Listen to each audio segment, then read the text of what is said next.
Okay students, आज की class में हम चैप्टर फर्स्ट का एक बहुत ही इम्पॉर्टेंट टॉपिक पढ़ेंगे, methods to express concentration of solution.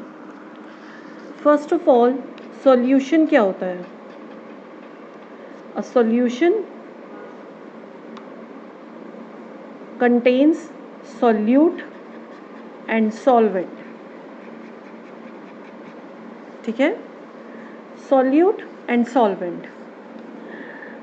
अब ये ज़रूरी नहीं है एक सॉल्यूट और एक सॉल्वेंट ही हो। जिस सॉल्यूशन में एक सॉल्यूट और एक सॉल्वेंट होता है उसे बोलते हैं बाइनरी सॉल्यूशन। बाइनरी सॉल्यूशन, ठीक है।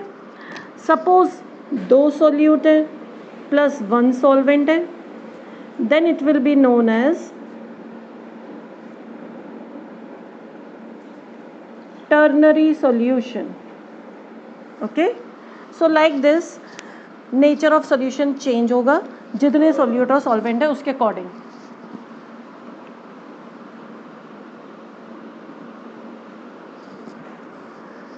तो अब हम आगे कंटिन्यू करते हैं कि कंसंट्रेशन क्या होती है। देखिए, अभी तो मैंने आपको बताया सॉल्यूशन क्या होता है। अब कंसंट्रेशन क्या होती है बच्चों? एक गिवन सॉल्वेंट में कितना सॉल्यूट प्रेजेंट है, हाउ मच सॉल्यूट, उसे बोलते हैं सॉल्यूशन की concentration. So concentration is given solvent में कितना सॉल्यूट प्रेजेंट है, that is known as solution. ठीक है, कंसंट्रेशन ऑफ सॉल्यूशन। अब कंसंट्रेशन किसी एक सॉल्यूशन की, मान लीजिए मैंने वाटर में NaCl डाल दिया, वाटर में NaCl डाल दिया। वाटर था सपोज 100 ml, उसमें NaCl डाला मैंने सपोज 5 ग्राम। अब इसकी कंसंट्रेशन को मैं कई सारे मेथड से एक्सप्रेस कर सकती हूँ, डिफरेंट मेथड्स। तो अब हमारा टॉपिक यही है कि हम एक सॉल्यूशन की कंसंट्रेशन को किस अलग अलग मेथड से एक्सप्रेस कर सकते हैं। ओके, तो इसमें से फर्स्ट मेथड है बच्चों, बहुत ही important method, molarity. Molarity, molarity को एक्सप्रेस किया जाता है कैपिटल M से। कैपिटल M, कैपिटल M का मीनिंग होता है, इसका सिंबल है कैपिटल M। मोलैरिटी का मीनिंग होता है moles of solute present in per litre of solution, present in per litre of solution. तो मोलैरिटी का फॉर्मूला क्या हो गया बच्चों? Moles upon volume of solution in litre. ठीक है, यूनिट क्या हो जाएगा? मोल पर लीटर। मोल्स निकालने का क्या फॉर्मूला होता है बच्चों? मोल्स का फॉर्मूला होता है given weight upon molecular wait, moles. ठीक है, तो और ये मोल्स किसके हैं? सॉल्यूट के। तो आप मोलैरिटी के फॉर्मूले को ऐसे भी लिख सकते हैं, given weight of solute, given weight upon molecular weight into volume in litre.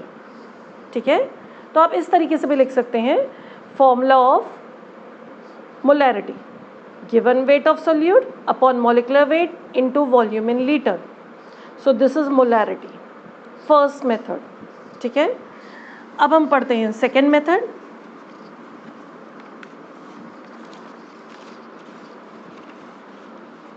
Second method is molality. Second method is molality. हालांकि दोनों मेथड्स की प्रोनाउंसिएशन में भी बहुत कम डिफरेंस है, that is rity, this is lity. Molality small m से present किया जाता है। What is molality? Moles of solute present in पर kg ऑफ सॉल्वेंट। तो मोलैलिटी का फॉर्मूला हो जाएगा moles upon weight of solvent in KG, और मोल्स किसके? सॉल्यूट के। Moles of solute upon weight of solvent in KG, ठीक है। यूनिट क्या हो गया? मोल पर केजी। अगेन मोल्स को अगर मैं पूरा एक्सपैंड करके लिखूं तो मोल्स की जगह क्या लिख सकती हूँ? Given weight of solute upon molecular weight of solute into weight of solvent in kg, ठीक है। So this is second method, molality. Now third method, mole fraction. Mole fraction, mole fraction का symbol होता है बच्चों काई। इस symbol को बोलते हैं काई। काई का पी साइलेंट रहता है। अब वैसे मोलैरिटी और मोलैलिटी तो पूरे सॉल्यूशन की निकाली जाती है एक साथ, लेकिन मोल फ्रैक्शन सॉल्यूट और सॉल्वेंट का अलग अलग निकाला जाता है सेपरेटली। तो अगर मुझे निकालना है सॉल्वेंट का मोल फ्रैक्शन तो उसका क्या फॉर्मूला होगा? Mole fraction. ये टर्म क्या बता रही है? मोल्स का फ्रैक्शन। तो moles of solvent upon total moles। ऐसे काई ऑफ सॉल्यूट निकालना होगा तो moles of solute upon total moles, ठीक है। Understood? Moles of solute upon total moles. Total में क्या आ जाएंगे? सॉल्यूट और सॉल्वेंट दोनों के मोल्स। तो what is mole fraction? Fraction of moles of a particular component as compare to the total moles, या ratio of moles of one component as compare to total moles, that is mole fraction, ठीक है। Next method is weight percentage. Next method is weight percentage और mass percentage. इसे represent करते हैं W by W, weight percentage और mass percentage। W by W देखिए क्या meaning है इसका? weight of any one component, component मतलब वही सॉल्यूट और solvent, upon total weight of solution. और परसेंटेज हमेशा किस में से कैलकुलेट की जाती है बच्चों? 100 में से। तो weight of one component upon total weight into 100, ये क्या हो गया? वेट परसेंटेज और मास परसेंटेज, ठीक है। सॉल्यूट का वेट रखना है, अपॉन टोटल रख दिया इनटू 100, तो सॉल्यूट की मास परसेंटेज आ गई। सॉल्वेंट का वेट रख दिया अपॉन टोटल इनटू 100, तो सॉल्वेंट की मास परसेंटेज आ गई, ठीक है। सो this is wait percentage. Next method is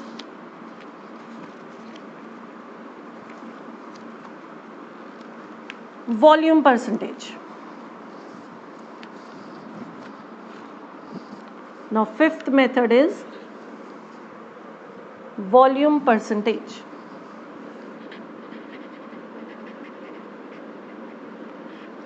Represented by V by V. इसका क्या मीनिंग हुआ?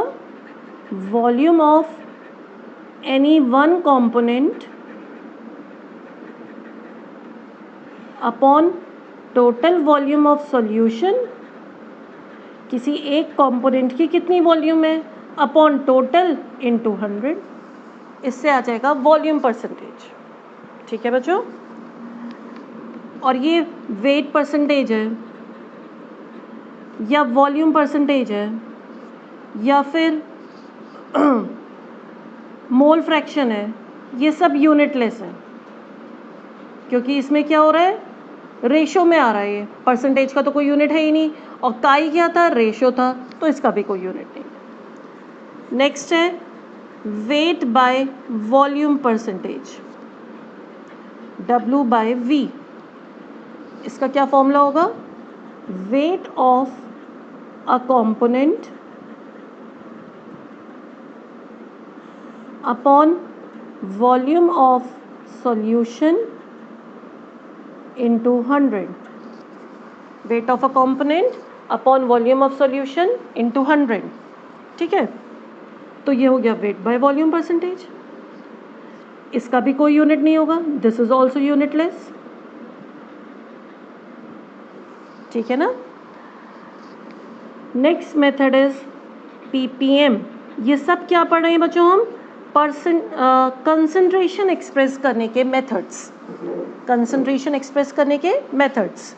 मतलब एक सॉल्यूशन आपको दिया है, आप उसकी कंसंट्रेशन बहुत सारे अलग अलग तरीके से एक्सप्रेस कर सकते हो। आप इस सॉल्यूशन की मोलैरिटी भी निकाल सकते हो, molality, mole fraction, wait percentage, volume percentage, आप सब कैलकुलेट कर सकते हो, जो भी गिवन है डेटा उसके हिसाब से। ठीक है। अब नेक्स्ट है PPM, पार्ट्स पर मिलियन। ये इसकी फुल फॉर्म है, पार्ट्स पर मिलियन। इसका मीनिंग क्या होता है, फॉर्मूला क्या है, wait of a component upon total weight of solution. अब परसेंटेज तो किस में से कैलकुलेट की जाती है, सबको पता है 100 में से। यहाँ पर मिलियन की बात हो रही है, तो मिलियन का मतलब हो गया 10⁶। 10⁶ में कितना सॉल्यूट का वेट है, वेट को ही पार्ट्स भी बोल दिया जाता है, parts of a component upon total parts of solution into 10⁶। ठीक है, अंडरस्टूड। तो ये हो गया PPM। अभी और मेथड बचा एक नॉर्मेलिटी, बट वो मैं आपको बाद में बताऊंगी। पहले मैं आपको ये जितने भी मेथड्स हमने पढ़ लिए हैं इनके ही कुछ और एक्सप्लेनेशन देती हूँ। ठीक है, देखिए और एक्सप्लेनेशन मैं इन्हीं को और ज़्यादा एक्सप्लेन करती हूँ। For example,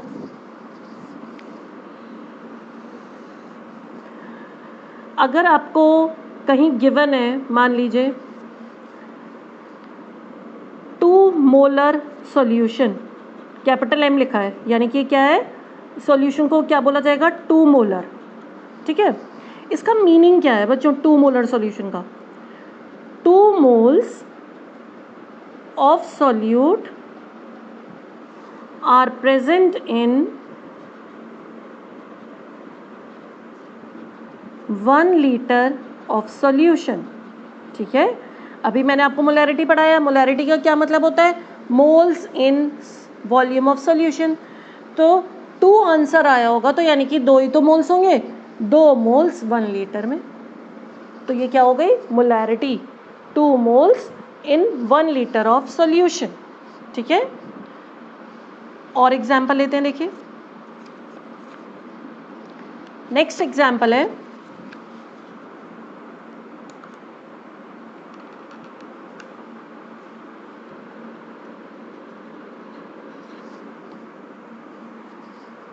next example is 2 molal, suppose small m लिखा है, इसका क्या मतलब है, 2 मोलल सॉल्यूशन। इसका क्या मीनिंग है, it means 2 moles of solute are present in 1 kg of solvent. और इसमें भी अगर कहीं लिखा हो 2 molal aqueous solution of NaCl, suppose ये लिखा है किसी क्वेश्चन में, इसका मीनिंग क्या है, मैं आपको सब मीनिंग समझा रही हूँ अभी। 2 moles of NaCl are present in 1 kg of water. Aqueous solution का क्या मीनिंग होता है बच्चों? सॉल्वेंट क्या है? वाटर। तो हमें पता चल गया 1 kg वाटर में 2 मोल्स NaCl के प्रेजेंट हैं। इसका ये मीनिंग है। ये मैं आपको इन वर्ड्स के मीनिंग समझा रही हूँ अभी, क्योंकि ये सारी टर्म्स नहीं है आपके लिए। अब देखिए, काई ए बताया मैंने आपको, काई सॉल्यूट, काई सॉल्वेंट, ठीक है। दोनों क्या है? फ्रैक्शंस। दोनों का सम क्या आएगा? हमेशा 1। Chi solute plus chi solvent, सम क्या आएगा? 1। क्योंकि क्या है? ये फ्रैक्शन है। फ्रैक्शन क्या होता है? एक होल नंबर को डिवाइड जब कर दिया जाता है डिफरेंट पार्ट्स में, तो दोनों फ्रैक्शन का सम हमेशा 1। मान लो किसी सॉल्यूशन में 3 कंपोनेंट हैं, तो क्या हो जाएगा? Chi A plus chi B plus chi C equals to 1, ठीक है। और देखिए, सपोज किसी क्वेश्चन में लिखा है 20% ग्लूकोज सॉल्यूशन। इसका क्या मीनिंग होगा? 20% ग्लूकोज सॉल्यूशन, परसेंटेज का क्या मीनिंग होता है? Out of 100। 20 ग्राम, और परसेंटेज के साथ क्या लिखा है? W/W। 20 gram glucose in 100 gram solution. Total 100 में से 20 ग्राम क्या है? ग्लूकोज है। 20 gram glucose in 100 gram of solution, इसका ये मीनिंग है, ठीक है। सपोज कई बार क्वेश्चन में सिर्फ परसेंटेज लिखी है और उसके साथ ये नहीं लिखा कि ये वेट बाय वेट है या वॉल्यूम बाय वॉल्यूम, कुछ भी नहीं लिखा, नॉट रिटन। जब क्वेश्चन में कुछ नहीं लिखा होता तो आपको हमेशा क्या कंसीडर करना है? उसे W/W है वो, ठीक है। क्या कंसीडर करना है? That is W/W, okay. अच्छा, अब देखिए, अगर 20 ग्राम ग्लूकोज 100 ग्राम सॉल्यूशन में प्रेजेंट है तो सॉल्वेंट कितना होगा? 80 ग्राम। सब्ट्रैक्ट कर दो, ये तो सॉल्यूट है, ये सॉल्यूशन है, सब्ट्रैक्ट करके क्या आ गया? सॉल्वेंट। और देखिए, 10% HCl सॉल्यूशन और लिखा है V/V। What it means? It means 10 ml of HCl is present in 100 ml of solution, okay. Total 100 में से क्या है? 10 HCl है, अंडरस्टूड। तो ये मीनिंग है इसका,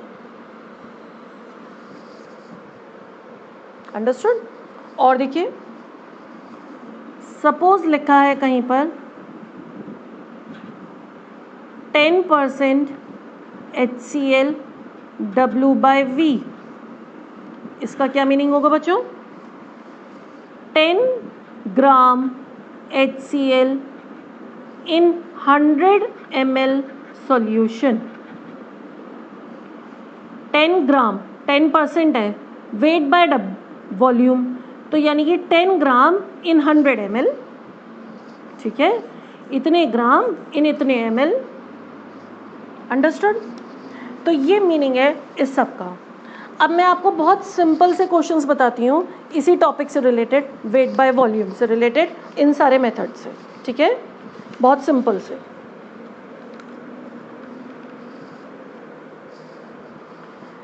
सपोज बच्चों, बहुत ही सिंपल सा क्वेश्चन है,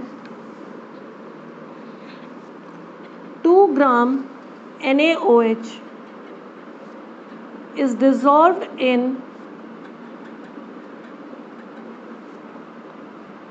250 ml of solution.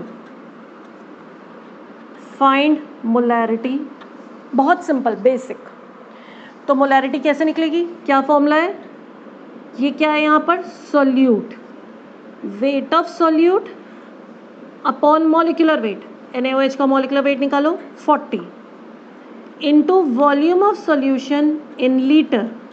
इसे लीटर में करना है तो 1000 से डिवाइड करना है, डिवाइड करना है तो दैट मीन्स 1000 यहाँ चला गया, तो क्या आ गया? ये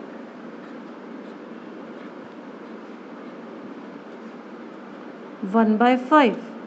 तो 1/5 क्या आ गई इसकी molarity.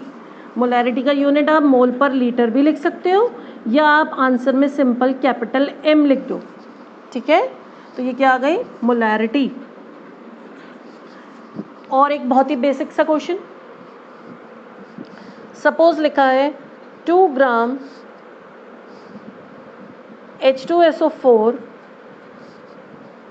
is present in 500 gram water, find small m। अब स्मॉल m क्या पढ़ा था हमने, मोलैलिटी। तो अब मोलैलिटी निकालनी है। Formula wait of solute upon molecular wait. H2SO4 का मॉलिक्यूलर वेट निकालेंगे 98 into weight of solvent. Solvent कितना दिया है 500 ग्राम, केजी में रखना है तो 1000 से डिवाइड कर दो, सॉल्व कर लो। ये क्या आ गई मोलैलिटी।